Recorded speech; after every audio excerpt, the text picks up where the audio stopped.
L'agriculture a du souci à se faire. À l'époque du réchauffement climatique et de la disparition des espèces, place à la permaculture. Il s'agit de cultiver mieux, sans dégrader, en prenant soin de la nature, mais pas de cultiver moins, bien au contraire. Reportage d'Alexia Mayer, Jean-Marc Nouknouk et Frédéric Bonne. Voici à quoi pourrait ressembler l'agriculture de demain. Des champs d'arbres fruitiers, plantés au milieu de légumes, des terres où insectes et mauvaises herbes prolifèrent.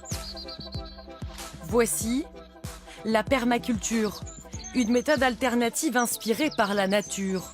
Mais quel est son fonctionnement? Est-ce une voie d'avenir pour l'agriculture? Il faut aller en Normandie pour rencontrer les pionniers français de la permaculture.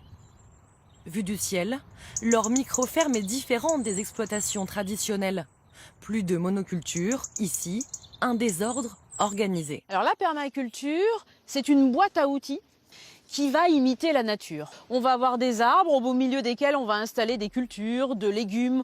On trouve des plantes sauvages, telles que les consoudes. Et puis juste à côté, on a nos cultures. Et on va couvrir de paillage, on va couvrir de plantes autochtones qui elles-mêmes pourront après, si on les enlève comme ça, resservir de paillage.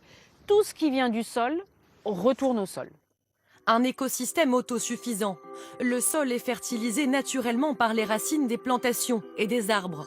Plus de labour, plus de machines, plus de pesticides. La nature travaille seule. Allez, on va aller bosser un peu. Une des clés de cette méthode de production, c'est aussi l'association des cultures. On a des poireaux, des carottes qui sont plantées assez serrées, et puis des petits pois. Les petits pois montent au-dessus, donc ils vont chercher la lumière.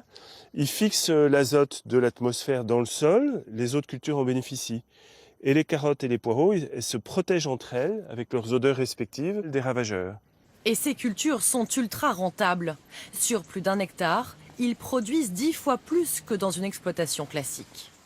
Nous, on arrive à produire en moyenne 55 € de légumes, en moyenne, du mètre carré. Et notamment parce qu'on plante très serré. Dans une exploitation traditionnelle, pour planter 12 rangs de carottes, il faut en moyenne une surface de 3,60 m. Alors qu'en permaculture, aux 12 rangs de carottes peuvent être associés 2 rangs de poireaux et des petits pois sur seulement 80 cm. Pas de secret, c'est la méthode de plantation qui permet une rentabilité hors norme et qui convainc de nouveaux agriculteurs. Après avoir été cuisinier, Johan Jourdan s'est lancé dans la permaculture il y a 2 ans. Donc là, en fait, je fais des trous avec une tringle à rideau que j'ai récupérée, mais qui est très pratique parce que le diamètre, c'est le diamètre de mes mottes. Je fais mes plants moi-même, je repique les plants, je récolte à la main. Enfin oui, tout est fait à la main. À la main et seul.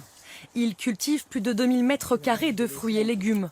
Un projet qui lui a coûté 100 000 €. Mais lorsque l'on se lance en permaculture, les premières années sont difficiles.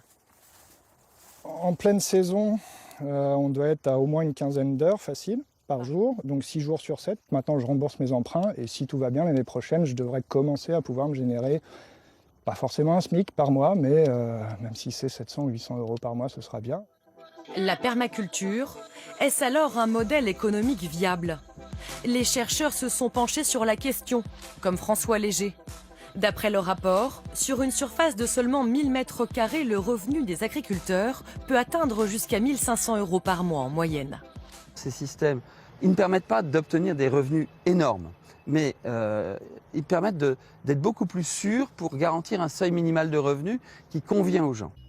Aujourd'hui, le nouveau défi, c'est de tenter la permaculture en ville. Nous voici à Saint-Denis. Entre les tours, un îlot de verdure. Depuis ce printemps, il a été transformé en ferme de maraîchage en permaculture.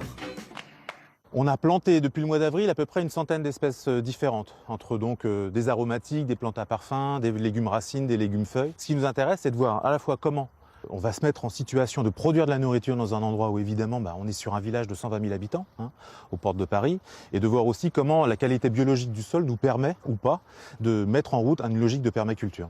7000 m² de terre à transformer.